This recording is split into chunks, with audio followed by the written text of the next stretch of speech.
मित्रांनो, सर्व रसिक मायबापांना माझा नमस्कार. समोर बसलेले सर्व सर गुरुजन वर्ग. माझं नाव जगदीश संदेंशू. माझं मूळ गाव वर्षी, तालुका शिंदेखेडा, जिल्हा धुळे. लहानपणी गायनाची आवड असताना कला जोपासत आहे आणि आज जगदीश संदेंशू नावाचं माझं यूट्यूब चॅनल आहे. त्यावरती तुम्ही बघू शकता 6.5 लाख सबस्क्रायबरचा टप्पा मी गाठलेला आहे. मित्रांनो, लहानपणापासून गायनाची आवड असल्याकारणाने शाळेत असताना गायनाची आवड होती आणि आमचे गुरुजन, आमचे वर्ग, आमचे मित्र मला सपोर्ट करायचे, सांगायचे की आवाज तुझा जगदीश, तुझा आवाज खूप छान आहे, तू गाण्याकडे लक्ष दे. आणि मी तेव्हापासून कला जोपासत आहे. सुरुवात वर्षी गावात माझी एक बँड कलाकार म्हणून सुरुवात झालेली आहे. ज्यावेळेस मी तिसरीत होतो त्यावेळेस माझा वडिलांचा अधिक व्यवसाय होता गॅस रिपेरिंगचा, जे सुरतला जाऊन ते गॅस रिपेरिंगचा व्यवसाय करायचे आणि घरी येऊन त्यांनी एक बिझनेस टाकला होता, साईड बिझनेस म्हणून. तो होता बँडचा बिझनेस, जे आपण बघतो बँडमध्ये, लग्नांमध्ये जो बँड वाजवतात. त्यात माझी ओळख एक सिंगर म्हणून, बँड कलाकार म्हणून होती. मी बँडमध्ये गाणे गात होतो. घरच्यांचा एक सपोर्ट देत होतो घरच्यांना. माझा परिवार, आई वडील, मला 3 बहिणी आहेत आणि संघर्ष चालू होता बँडमध्ये पण. आणि पप्पांनी मला शिक्षणासाठीही प्रवास केले की तू शिक्षणही कर, जेणेकरून तुला एक चांगला जॉब मिळेल. तर मित्रांनो, माझं शिक्षण झालेलं आहे. मी शिरपूर येथे माझं BSCचं शिक्षण झालेलं आहे आणि धुळे येथे DMLTचा 1 वर्षाचा माझा कोर्सही झालेला आहे. जुलादीमध्ये माझी डिग्री कंप्लीट झालेली आहे. पण मला हॉस्पिटलमध्ये मी जॉब पण केला आहे, पण पाहिजे तसं तेवढं मला पेमेंट नव्हतं आणि 6 लोकांचा परिवार त्यात माझं भागत नव्हतं. शेवटी पप्पांना रिक्वेस्ट केली की मला तुम्ही जर कला क्षेत्रात जर सपोर्ट केला तर मी माझं आयुष्य अजून सुंदर बनवू शकतो, अजून चांगलं बनवू शकतो. त्यावेळेस यूट्यूब मला माहीत नाही, पण एक आवड होती की माझा आवाज वर्षी गावात आजूबाजू खेळणाऱ्या लोकांना आवडतो आहे, पण तो बाहेर कसा निघेल. त्यावेळेस मित्रांची साथ असं होती, मित्रांनी सपोर्ट केला. त्यांनी सांगितलं की तू जर यूट्यूबच्या माध्यमातून तुझे गाणे रसिक मायबापांपर्यंत जर तू पोहोचवले तर नक्कीच तुला यश मिळेल. पप्पांनीही ते स्वीकार केलं की आम्ही तुला सपोर्ट करू.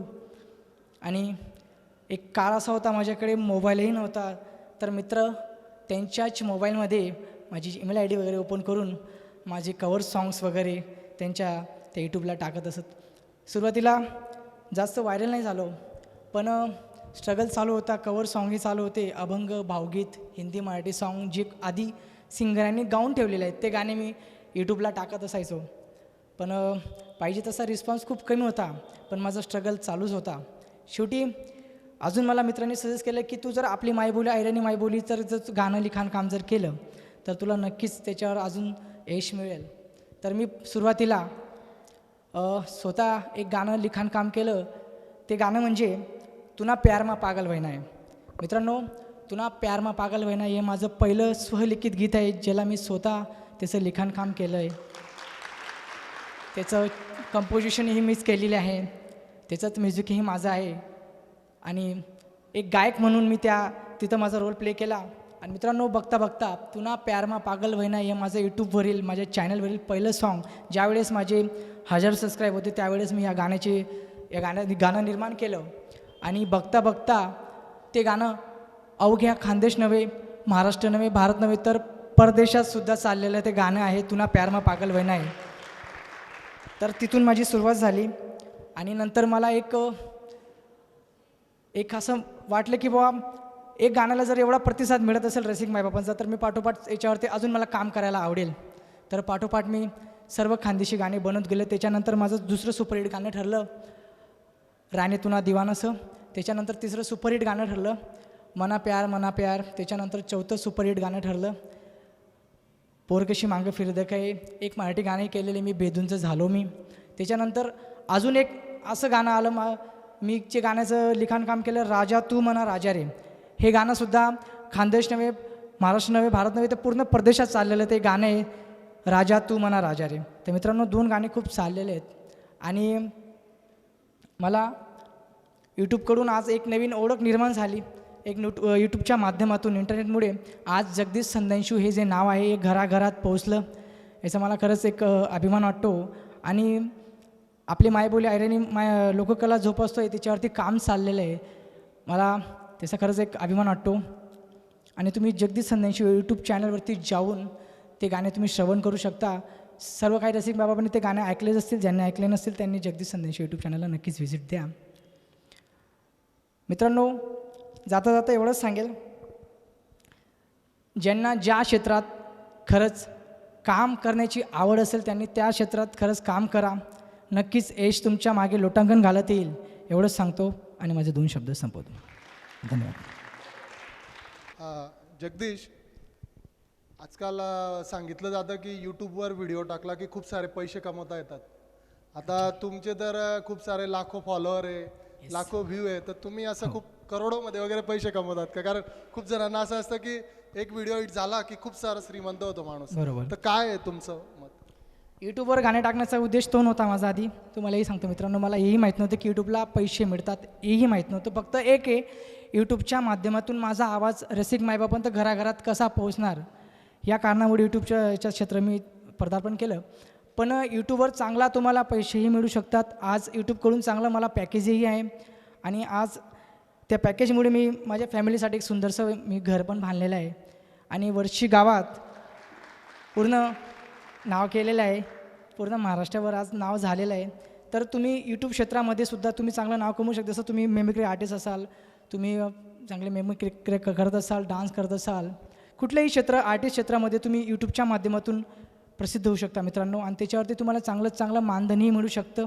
तुम्ही कंटिन्यूवरती ते कंटेंट करत राहा, तुम्हाला त्याच्यावरती नक्कीच यश मिळत राहील. धन्यवाद.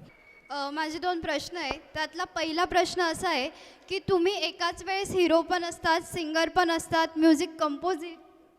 म्युझिक कंपोजिशन पण करतात, त्याच्यानंतर तुम्ही लिरिक्स पण लिहितात. तर सर, तुम्ही या सर्व गोष्टी एकाच वेळेस कशा मॅनेज करता? गाण्यात ॲक्टरचं काम नाही केलेलं आहे. जेव्हा तुला प्यार मा पागल हे गाणं जेव्हा रिलीज झालं होतं त्यावेळेस माझ्या मित्रांनी त्याच्यात काम केलेलं आहे. अक्षय कोळी म्हणून, साधना मोरजींनी त्याच्यात ॲक्टरचा रोल केला होता. पण मला लहानपणापासून डान्सचीही आवड होती. गॅझरिन वगैरे प्रोग्राममध्ये मी पार्टिसिपेट करायचो. मला वाटलं की मी एकदा एक ॲक्टर म्हणून गाण्यात काम करू शकतो का, एकदा ट्राय करायला काय हरकत नाही. तेव्हा मी तुना प्यार मा पागल फिमेल व्हर्जन जेव्हा हे गाणं केलं होतं त्यावेळेस मी ते ॲक्टिंग केली होती फर्स्ट टाईम. मित्रांनो, माझी ॲक्टिंग लोकांना खूप आवडली. त्याच्यानंतर एक वाटलं की हा मी करू शकतो. त्याच्यानंतर राहिलं गाण्याचं लिखाणचं काम. माझा फॅमिलीचा इतका सपोर्ट आहे. आईही गाते, पप्पाही भागवत कीर्तनमध्ये ते गातात. तर माझं फॅमिली बॅकग्राऊंडच संगीतकाराच्या क्षेत्रात आहे. बाबाही बासरी वादक होते, काकाही मृदुंगाचार्य पकवाचार्य होते ते. तर जेव्हा मी गाणं लिहितो तेव्हा मी एकट्याने गाणं लिहित, मला माझी सिस्टर आहेत, माझी फॅमिली मला त्या गाणं लिहित सपोर्ट करते. त्याच्यानंतर कंपोजिशन, मी सेल्फ कंपोजिशन तयार करतो. माझा एक स्टडी असतो गाण्यावरती. दरवेळेस काही ना काही रसिक बाबांसाठी सॅड सॉन्ग, रोमॅन्टिक सॉन्ग मी करू शकतो. माझा दुसरा प्रश्न असा आहे की तुम्ही यूट्यूबवर जे कंटेंट ॲड करतात, सो ते एक कम्प्लिटली ऑप्टिमाइज करून कंटेंट अपलोड करतात की डिरेक्टली जस्ट सॉन्ग अपलोड करतात? बिकॉज यूट्यूबवर रँक करण्यासाठी आपल्याला SEO ऑप्टिमाइज करावं लागतं कंटेंट. सो तुम्ही कशा पद्धतीने करतात? मित्रांनो, खूप छान प्रश्न विचारला तुम्ही. SEO खूप महत्त्वाचं आहे गाण्यासाठी. यूट्यूबवरती काम करताना तुम्ही कंटेंट स्वतःचा बनवा, पण रसिक मायबापांसाठी अल्गोरिदम काय काम करतो याच्यावरती पूर्ण लक्ष देत जा मित्रांनो. कारण त्याच्यावरती आपला कंटेंट हा व्हायरल होत असतो. जसे की मी स्टार्टिंगमध्ये सॅड सॉन्ग केलं होतं माझ्या चॅनलसाठी, तुला प्यार मा पागल. त्याच्यानंतर आवड झाली की सॅड सॉन्ग नंतर रोमॅन्टिक सॉन्ग आलं पाहिजे, रोमॅन्टिक सॉन्ग नंतर परत सॅड सॉन्ग आलं पाहिजे. या अल्गोरिदमवरती मी काम करत गेलो. जसे गाणे असतात त्याचं टॅग वर्किंग तुम्ही करू शकता. जसे काय आता माझी टीम आहे, एक डिजिटल पार्टनर आहेत माझे आयकॉड वेब सिरीज म्हणून, ते माझे चॅनल सांभाळतात आणि सगळं कामं ते हँडल करतात माझे. सर, आम्ही पण डिजिटल मार्केटिंग सर्व्हिसेस प्रोव्हाइड करतो. तुम्ही आमच्यासोबत पार्टनरशिप करू शकता. थँक्यू. धन्यवाद.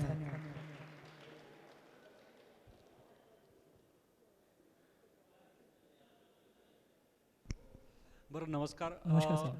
आता पुढे तुमचे काय प्लॅन्स आहेत ते थोडं सांगा. आणि मराठीत पण तुम्ही पदार्पण करायचा विचार करतात का? एक हो. तो. आणि सर्वात महत्त्वाचा एक आपल्या अहिराणी भाषेबद्दल सुरुवातीला एक टॅबू होता की अहिराणी बोलली तर लोक आपल्याला थोडंसं कमी लेखतील किंवा आपल्याबद्दल बघायचा दृष्टिकोन बदलेल. हो. पण आता तुमच्यासारख्या मंडळींनी तो दृष्टिकोन बदलला आहे. तर तुमचा सुरुवातीचा अनुभव आणि आताचा अनुभव याबद्दल काय सांगाल? आयराणी गाणे लिहिताना कुणी आपल्याकडे जास्त हे बघायचं नाही की आयराणी गाणे चालायचे खूप कमी चालायचे. जेव्हा जे जुने कलावंत आहेत ते गाणे लिहायचे. पण माझ्यासारखे असे भरपूर कलावंत आहेत जे यूट्यूबवरती काम करत आहेत आणि ऑलमोस्ट सगळे ऐराणी गाण्यांकडे आता लोक वळलेले आहेत. एक काळ असा होता की फक्त ऐराणी कलाकार ऐराणी गाण्यावरतीच रील बनवायचे, पण आताचा काळ असा आला की एवढे मोठे जे इंडस्ट्रीतले जे सेलिब्रिटी असतात, मराठी सेलिब्रिटी असतात, हिंदी गाण्यातले सेलिब्रिटी असतात, ते सुद्धा आपल्या ऐराणी गाण्याचं रील बनवतात. त्यांना आपली भाषा आवडायला लागलेली ही सगळ्यात मोठी गोष्ट आहे. तर माझ्यासारखे असे भरपूर कलावंत इंडस्ट्रीत काम करत आहेत. आणि दुसरी गोष्ट, मलाही मराठी इंडस्ट्रीत काम करायला आवडेल, माझं त्याच्यासाठी प्रयत्नही चालू आहे. लवकरच मराठी गाणंही आपल्या चॅनलवरती तुम्हाला बघायला मिळणार मित्रांनो. आणि मी मराठी सॉन्ग केले आहे आपल्या जगदीश संदेश यूट्यूब चॅनलवरती, तुम्ही बघू शकता. हुंडा बळी प्रथावरून मी तो एक विषय निवडलेला आहे, त्याचं एक गाणं केलेलं आहे, बेधुंद झालो मी. तुम्ही यूट्यूब चॅनलवरती बघू शकता, मराठी गाणी केलेली आहेत.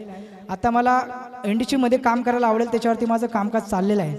तर नक्कीच मला जर मराठी इंडस्ट्रीकडून जर संधी मिळाली तर नक्कीच मला त्याच्यात काम करायला आवडेल. धन्यवाद. माझा प्रश्न असा होता का तुम्हाला गाण्याची आवड कसं काय निर्माण झाली?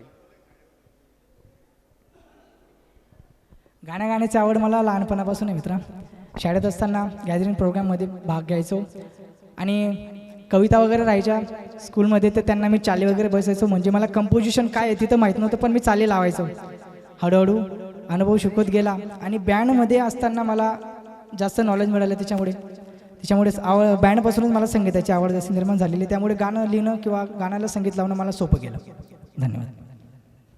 येस येस मित्रांनो, राजा तू म्हणा राजा रे लिटल व्हर्जन हे जे सॉन्ग आहे तुम्ही बघू शकता, हे 10 मिलियन क्रॉस झालेलं सॉन्ग आहे. या मुलाची माझी ओळख अशी झाली आहे, मी एका माझ्या नातेवाईकाच्या लग्नासाठी गेलो होतो, तिथं या मुलाबद्दल चर्चा केली होती की अंशुमन मोरे नावाचा एक बाल कलाकार आहे जो खूप छान गातो. तर मित्रांनो, जेव्हा या मुलाची माझी जेव्हा व्हिजिटिंग झाली तेव्हा हिने मला फर्स्ट टाईम चंद्रा जे गाणे मराठी गाणं ते मला त्याने ऐकवलं होतं आणि ऐकताच त्याने अंगाला काटे आले होते, इतका गोड त्याचा आवाज आहे. आणि मी त्याच्या फॅमिलीसमोर त्यांना सांगितलं की मी याला माझ्या चॅनलसाठी नक्कीच संधी देईल आणि मी दिली. आणि मित्रांनो, त्याचे पाठोपाठ मी 2 गाणे केलेले आहेत, जसं राजा तू म्हणा राजा रे, त्याच्यानंतर गोरी गोरी दिकस पोरी, तुना प्यारमा पागल वैना. जेवढी माझे गाणे हिट झालेले आहेत त्याच्याकडून मी सगळे ते गाणे लिटल व्हर्जनमध्ये गाऊन घेतले आणि मित्रांनो इतकं व्हायरल झालेलं आहे. त्याचे 2 गाणे खूप व्हायरल झालेले. त्याच्यातलं तुना प्यारमा पागल हे 10 मिलियन क्रॉस झालेलं आहे आणि राजा तू म्हणा राजा ते पण 3 मिलियनपर्यंत क्रॉस झालेले आहे. तुम्ही ऐकू शकता ते गाणं ऐकत. अंशुमन मोरेचं मूळ गाव एरंडोल विखरणजवळचं आहे. तर मित्रांनो, खूप गरीब कुटुंबातला मुलगा आहे. जशी माझी सुरुवात झाली होती या मुलाची तशी सुरुवात झाली होती. फरक एवढा जे माझ्या वेळेस मला कोणी संधी नाही दिली, मी स्वतःचं प्लॅटफॉर्म केलं. याला मी सक्त संधी दिलेली आहे, त्याने त्या संधीचं सोनं केलं. त्याच्यासाठी एकदा जोरदार टाळ्या झाल्या पाहिजे. आणि दुसरं म्हणजे हा माझा मित्र एसवी रेकॉर्डिंग स्टुडिओचा मालक DJ सोहन वर्षी. मित्रांनो, हे जे गाणं तुम्ही बघताय हे गाणं यांनी रेकॉर्ड केलेलं आहे. वर्षीमध्ये यांचा स्टुडिओ आहे. यांची हालाकीची परिस्थिती होती, होम थिएटरपासून सुरुवात केलेली आहे. आज त्यांनी बॅक टू बॅक 4 गाणे दिलेले आहेत आपल्या यूट्यूब चॅनलसाठी. तर 4ही गाणे बॅक टू बॅक मिलियनमध्ये क्रॉस झालेले आहेत मित्रांनो. तर सोहन दासाठी पण एकदा जोरदार टाळ्या व्हायला पाहिजे. धन्यवाद मित्रांनो. सर, एक प्रश्न होता, जसं तुम्ही या विद्यार्थ्याला या मुलाला त्याच्या गायकीची आवड असताना त्याला पुढे घेऊन जाण्याचं काम केलं, त्याच पद्धतीने तुम्ही सुद्धा खानदेशातले एक तरुण आहात. आणि एकीकडे ती तरुणाई आहे जी भरकटलेली आहे, भटकलेली आहे, परंतु यूट्यूबसारख्या एका सोशल नेटवर्किंग प्लॅटफॉर्मवर तुम्ही तुमच्या उदरनिर्वाहाचं साधन निर्माण केलं. त्यामुळे भरकटलेल्या तरुणाईला तुम्ही या यूट्यूबच्या माध्यमातून काय संदेश द्याल किंवा तुमच्या वैयक्तिक आयुष्याच्या माध्यमातून काय? नक्कीच माझ्याकडून जर त्यांच्याकडून काही प्रयत्न होत असेल तर त्यांच्यासाठी मी त्यांच्यासाठी काही ना काही प्रयत्न करू शकतो मित्रांनो. नक्कीच मला त्यांच्यासाठी काहीतरी करायला आवडेल. मी करत असतो, माझा प्रयत्न चालू असतो. जेवढे माझ्याकडून गरीब कलाकारांसाठी जेवढं काही संधी उपलब्ध करता आली मी तेवढं करेल. माझा जसा मित्र आहे हा माझ्यासोबत असतो, यांच्या सोबत कामं चालू असतात आमची. तर मला नक्कीच त्यांच्यासाठी काम करायला पण आवडेल. धन्यवाद.